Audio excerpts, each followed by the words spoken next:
So here we have the Audi Q5 on a 60 plate. This is a ULEZ compliant car. I'm going to start off by showing you around the outside of it, and then we'll hop in and run through some controls on the inside. We're going to start off in the boot area first of all.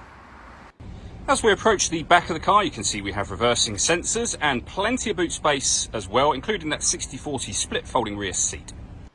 Okay, so we're just going to work our way back around to the front of the car, and then we'll hop in and run through some controls on the inside of it from there. But now that we've done a full circle, you can see it's in excellent condition the whole way round. Just briefly before we climb in, I think it's well worth seeing the interior from this exterior point of view. There's plenty to run through on the dashboard, so let's hop in and we'll do that now. Okay, now that we're inside the car, we're going to start with the dials. Over on the left-hand side, first of all, we have the corded temperature gauge. We then have the rev counter, speedometer, and fuel gauge. In the centre, you can see the total miles for this car. They are 87,156. You can change information that's displayed above that using a button on the underside of the right-hand stalk. For example, you can have a digital readout for the speedometer, and you can change the information directly beneath that should you wish to as well. If we back out to the steering wheel, we have voice activation, we've got our stereo controls, and behind the steering wheel, the plus and minus paddles, so you can change up and down the gear manually with this automatic gearbox. Into the centre, we have the main touchscreen, which, as you can see, includes satellite navigation. You can come back out of this screen should you wish to, back to the home screen. You can also, of course, view your map.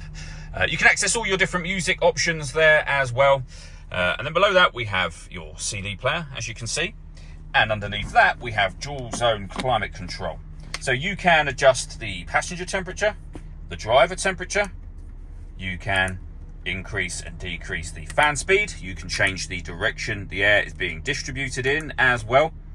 When you're happy with all of those settings, you can turn your air conditioning off in this case, or back on again. Or hit auto.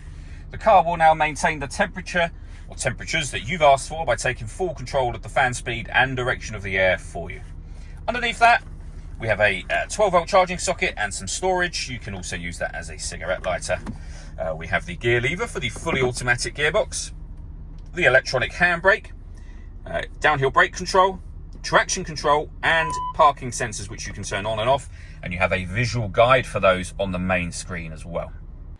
All that leaves me to say is thank you for taking the time to watch this video. If you'd like to come and see the car in person and have a test drive, please feel free to give us a call here at Glenbourne's. We'd love to hear from you soon.